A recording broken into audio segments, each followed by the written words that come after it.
কি কপাল আমার!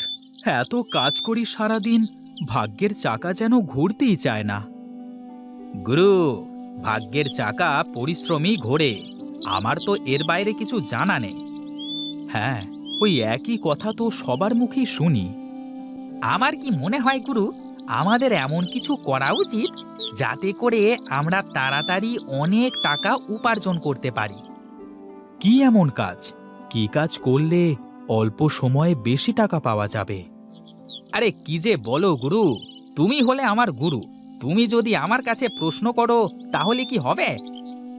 মাথা তো কাজ করে না রে পাগলা, কি যে করি। বলি কি গুরু, আমরা এক কাজ করতে পারি। কি কাজ বল দেখি?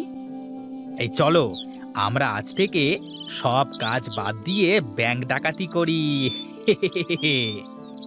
কি সব বলিস? তোর খালি আজে বাজে কথা। একটু ভালো করে চিন্তা কর দেখি। এই বসে বসে মাথায় কোনো চিন্তা আসবে না গুরু। বড় লোক তো আমাকে হতেই হবে, তাতে যেভাবেই হোক। তুই খালি আমার কথা মতো কাজ কর দেখি। আমার কি, তুমি যা বলো আমি তাই করি। শোন বলাই, এখন বাড়িতে যা, ও বেলায় ঘাটে চলে আয়, দেখি কি করা যায়। ঠিক আছে গুরু, তোমার যা ইচ্ছা।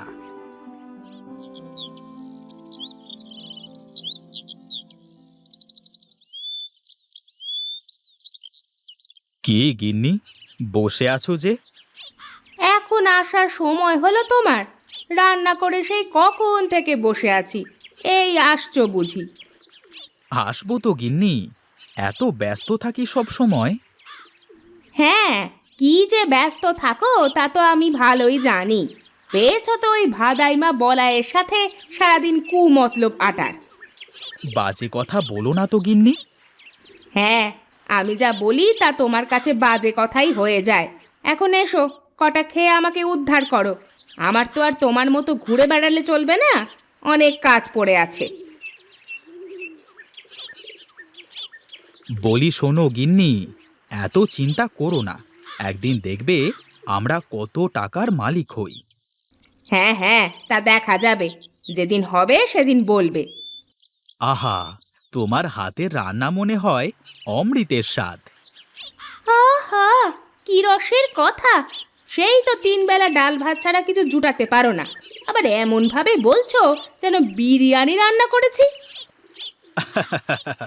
তোমার হাতের এই ডাল সিদ্ধই তো বিরিয়ানির থেকেও সুন্দর হয় গো গিন্নি। শোনো শোনো, খুব তাড়াতাড়ি আমাদের সুখের দিন আসবে।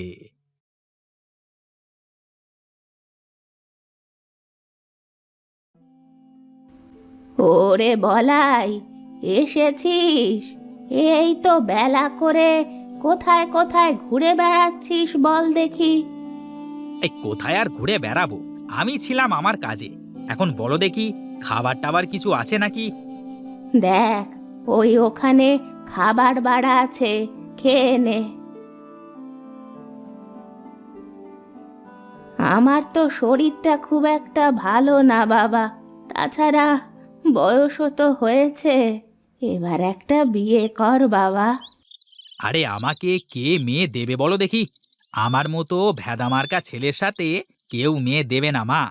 আগে বড়লোক হই, তারপর দেখা যাবে। হ্যাঁ, আমি মরি তারপরে করিস। আমার তো জীবনে একটু শান্তি দিবি নে তুই, একটু শান্তি দিবি নে।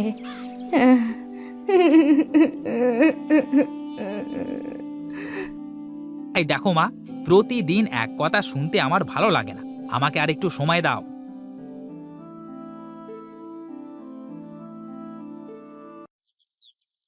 বুঝলে গিন্নি, বাঁশ বাগানে অনেক বাঁশ হয়ে গেছে। কিছু বাঁশ কেটে বাগানটা একটু পাতলা করতে হবে। হ্যাঁ, তাহলে করতে হবে। তা তোমার ভাইয়ের কাছে কিছু বলেছ নাকি? ওকে আর কি বলবো, আমি যা বলবো ও তো তাই করবে। না, তারপরেও একবার শুনে দেখা ভালো, তা না হলে আবার পরে বলবে যে তুমি ওকে না বলেই এটা করে ফেললে। হ্যাঁ দেখি, ওর সাথে দেখা হলে বলে দেখব। এজন্য দাটা ধার নিয়ে রাখলাম। বেশ কিছু বাঁশ বিক্রি করা যাবে। যা ইচ্ছে করো, কিন্তু সাবধান, দুটো কথা যেন না হয়। আমার আবার মানুষের সাথে অযথা ঝগড়া চেঁচামেচি করতে ভালো লাগে না। ঠিক আছে গিন্নি, তুমি ওসব নিয়ে চিন্তা করো না তো। দেখি, যাই, আমি একটু মাঠ থেকে ঘুরে আসি।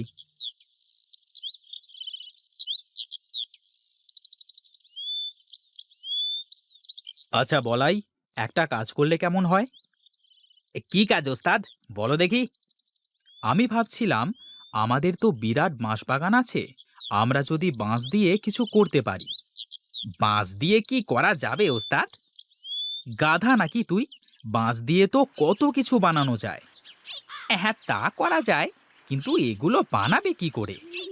শোন শোন, আমি বাঁশের ঝুড়ি বানাতে পারি, তুই বাঁশ দিয়ে কিছু বানাতে পারবি না? এই শোনো শোনো, সারাদিন ধরে ওই একটা ঝুড়ি বানিয়ে তা বিক্রি করে কয় টাকা তুমি পাবে শুনি? তাও তো মন্দ বলিসনি। আসলে মাথায় কোনো কিছু কাজ করছে না, কি যে করি। এই বলি কি, আমরা একটা কাজ করতে পারি ওস্তাদ। বল দেখি, কি বলতে চাস তুই? আমরা তোমার বাগানের বাঁশ দিয়ে নদীতে যদি একটা সাঁকো তৈরি করে দিই, আর যারা আমাদের এই সাঁকো দিয়ে নদী পার হবে তারা সবাই আমাদের টাকা দিয়ে পার হবে, তাহলে কেমন হবে? তাতে তো অনেক বাঁশ লাগবে, আর এলাকার মানুষ কি আমাদের টাকা দিয়ে সাঁকো পার হবে? শোনো ওস্তাদ, ওই দেখো, সবাই তো নৌকা করে নদী পারাপার হয়, তাহলে তারা তো মাঝিকে পয়সা দিয়ে পার হচ্ছে, তাই না? হ্যাঁ, তা অবশ্য ঠিক। তাহলে তো সবাই খুব সহজেই এপার ওপার যেতে পারবে। হ্যাঁ ওস্তাদ, তাছাড়া আবার বলছি কি, একবার শুধু সাঁকোটা তৈরি করতে পারলে তারপর বসে বসে শুধু টাকা গোনা। বাহ, তোর মাথায় তো বুদ্ধি আছে রে পাগলা। হ্যাঁ, আমি কার শিষ্য সেটা দেখতে হবে তো নাকি? বেশ বেশ, চল চল দেখি, আমরা বড় ভাইয়ের সাথে কথা বলে দেখি সে কি বলে। বাঁশ বাগানে তো তারও ভাগ আছে। এই চলো ওস্তাদ, চলো।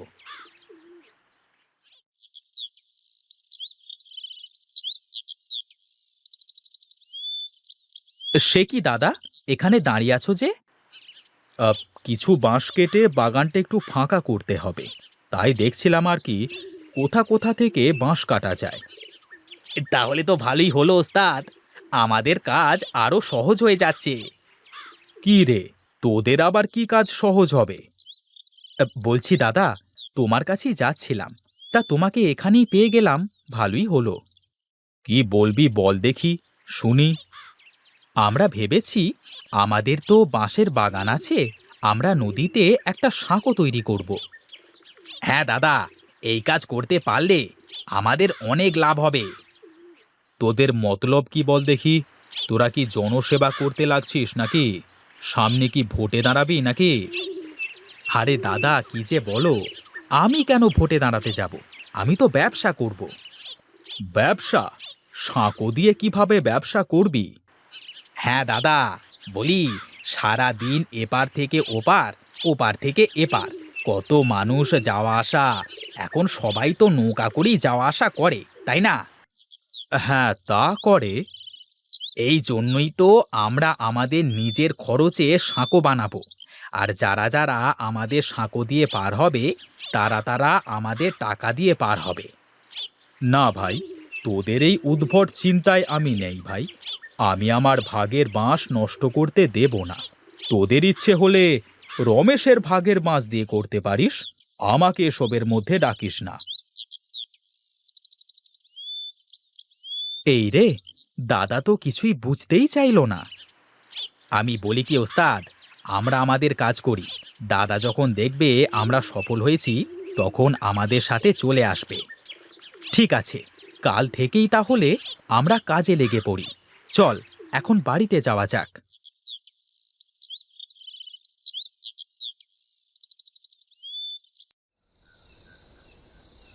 শোনো গিন্নি, কাল থেকে আমি একটা নতুন কাজ শুরু করব। কি কাজ করবা বলো দেখি একটু শুনি।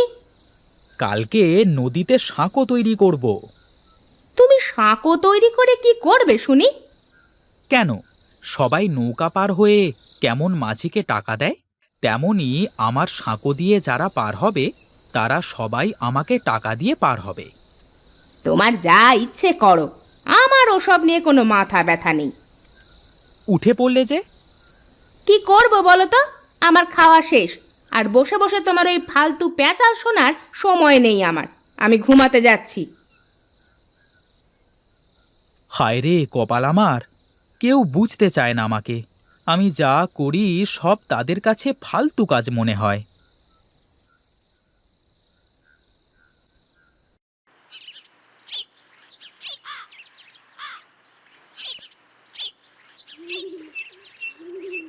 শোন বলাই, আমি বাঁশ কাটতে থাকি আর তুই বাঁশগুলো গাড়িতে করে টানতে থাক। ওস্তাদ, বাঁশ সব কাটা শেষ হোক, তারপর একসাথে করে টানা যাবে, কেমন?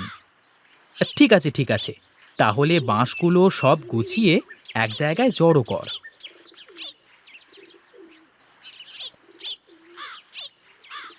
বাঁশ তো সব কাটা শেষ রে বলাই, এবার নে গাড়িতে ওঠা সব বাঁশ।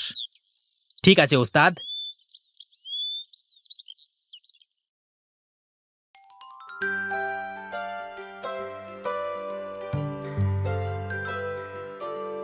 নে নে, এবার বাঁশগুলো সব নামিয়ে ফেলতে হবে।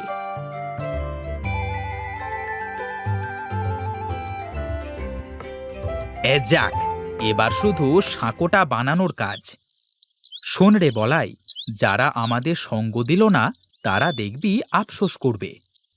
ওস্তাদ, আমি জানি তুমি যা করো তা সব ভেবেই করো। বুদ্ধিটা আমার হলেও এটা ভালো না মন্দ তা তো তুমি ভালো করে ভেবেছো, তাই না? হ্যাঁ রে, আমি সব ভেবেই করছি। নে নে, কাজ শুরু কর।